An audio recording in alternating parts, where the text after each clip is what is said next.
నమస్తే నేను Chandana. Welcome to great Andhra top stories.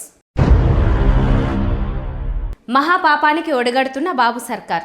కూటమి సర్కార్ కొలువుతీరి 20 నెలలు అవుతోంది. ఇంతకాలం రాజకీయంగా ప్రత్యర్థి పార్టీ వైసీపీని భూస్థాపితం చేయడానికి అధికారాన్ని అడ్డం పెట్టుకుని కూటమి సర్కార్ ఏవేవో చేస్తూ వచ్చింది. రెడ్ బుక్ అంటూ ఇంకా చేయాల్సిన పనులు చాలా ఉన్నాయని మంత్రి నారా లోకేష్ ఇటీవల అమెరికా పర్యటనలో సంచలన కామెంట్స్ చేశారు. రాజకీయంగా టీడీపీ, జనసేన, వైసీపీ కొట్టుకు చేస్తున్నాయి. రాజకీయాలు కలుషితమయ్యాయని, వీళ్ల నుంచి ఇంతకంటే ఎక్కువ ఆశించడం అత్యాశ అవుతుందని ఆంధ్రప్రదేశ్ ప్రజలు అనుకుంటూ వస్తున్నారు. అయితే స్వార్థ రాజకీయాల కోసం కోట్లాది మంది హిందువులు పరమ పవిత్రంగా పూజించే తిరుమల శ్రీవారిని బజారు కీర్చాలనే ప్రయత్నాలు అత్యంత జుగుప్స కలిగిస్తున్నాయి. ముఖ్యంగా చంద్రబాబు ఎందుకు ఇలా వ్యవహరిస్తున్నారో అర్థం కాక ఆయనపై ఆగ్రహంతో కేవలం ఏపీ హిందువులే కాకుండా దేశవ్యాప్తంగా ప్రతి ఒక్కరూ రగిలిపోతున్నారు. తిరుమల లడ్డు ప్రసాదంలో వినియోగించే నెయ్యిలో పంది, ఆవు కొవ్వు పదార్థాలు, చేప నూనె కలిశాయన్న చంద్రబాబు ఆరోపణలు పచ్చి అబద్ధమని సిబిఐ ఛార్జిషీట్తో నిర్ధారణ అయింది. అయితే లడ్డు ప్రసాదంలో అసలు నెయ్యే వాడలేదని ఇదే సిట్ నివేదించడం గమనార్హం.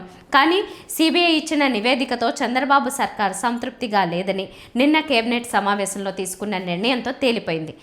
రెండవది, అడ్మినిస్ట్రేటివ్గా ఇంకా ఏమన్నా ల్యాప్సెస్ ఉన్నాయా అనేటువంటిది తేల్చడం కోసం ప్రభుత్వం ఒక కమిటీని వేయడం జరుగుతుంది. Very short tenure committee.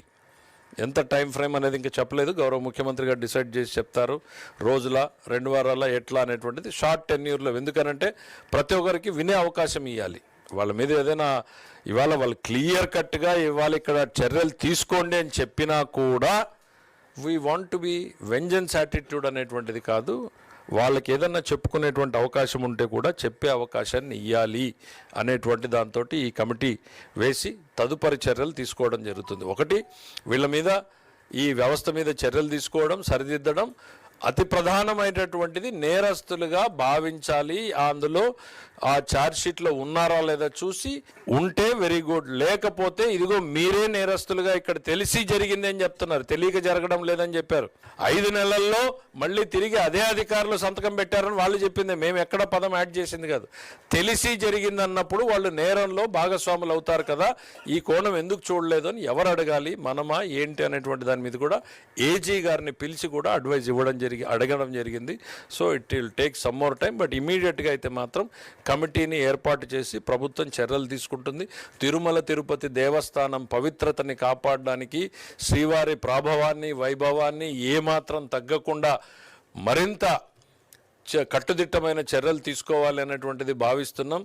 శ్రీవారిని రాజకీయాల్లోకి ఎక్కడా కూడా ఉపయోగించుకోవడానికి వీలు లేకుండా ఉండాలి. ఇప్పుడే కాదు, భవిష్యత్తులో కూడా ఎవ్వరూ కూడా రాజకీయ కోణంలో తిరుమలని కానీ శ్రీవారిని కానీ రాజకీయ కోణంలో చూడకూడదు అనేటువంటిదే ప్రభుత్వాధినేతగా గౌరవ ముఖ్యమంత్రి గారి ఆలోచన, ఉప ముఖ్యమంత్రి గారి ఆలోచన, ఎంటైర్ పార్టిసిపేట్ చేసిన క్యాబినెట్ మొత్తం అదే అభిప్రాయపడింది. తిరుమల లడ్డు ప్రసాదంలో జంతువుల కొవ్వు కలవలేదని చెప్పడంతో పాటు వైసీపీ నాయకుల ప్రమేయం లేదని సిట్ నిర్ధారించడం కూటమి సర్కార్కు కంటగింపుగా తయారైంది. దీంతో మరోసారి తమ నేతృత్వంలో విచారించేందుకు కమిషనర్ ఆఫ్ ఎంక్వైరీస్కు అప్పగించాలని నిర్ణయించడంపై సర్వత్రా విమర్శలు వెల్లువెత్తుతున్నాయి. అసలు ఈ ప్రభుత్వం ఏం కోరుకుంటోంది? తిరుమల లడ్డు ప్రసాదంపై భక్తుల మనోభావాలు పట్టవా అనే ప్రశ్నలు తెరపైకి వస్తున్నాయి. వైసీపీ నాయకులను అరెస్ట్ చేయాలంటే తిరుమల శ్రీవారిని అడ్డు పెట్టుకోవడం తప్ప మరో మార్గమే లేదా అని భక్తులు ప్రశ్నిస్తున్నారు. రాజకీయంగా వైసీపీని బద్నాం చేయాలనే ఆతృతలో CM Chandrababu, deputy CM Pawan Kalyan మహాపాపానికి ఒడిగడుతున్నామనే చేదు నిజాన్ని ఎందుకు గ్రహించలేకపోతున్నారనే చర్చకు తెరలేచింది.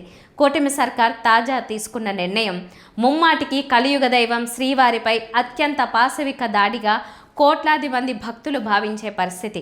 కూటమి సర్కార్ ఆలోచన ఏంటో రాష్ట్ర వ్యాప్తంగా లడ్డూ ప్రసాదంపై వెలిసిన ఫ్లెక్సీలే చెబుతున్నాయని ప్రతి ఒక్కరూ చెబుతున్న మాట. రాష్ట్ర ప్రభుత్వం మనస్తత్వాన్ని ప్రతిబింబించేలా లడ్డూ ప్రసాదంపై నివేదిక ఉంటుందని చిన్న పిల్లల్ని అడిగినా చెబుతారు. చంద్రబాబు సర్కార్ ప్రయత్నం అంతిమంగా స్వామివారి ప్రతిష్టను దిగజార్చేందుకు దారితీస్తుంది. ఇది వాళ్ళ టాప్ స్టోరీ. మరిన్ని అప్డేట్స్తో కలుద్దాం. నమస్తే.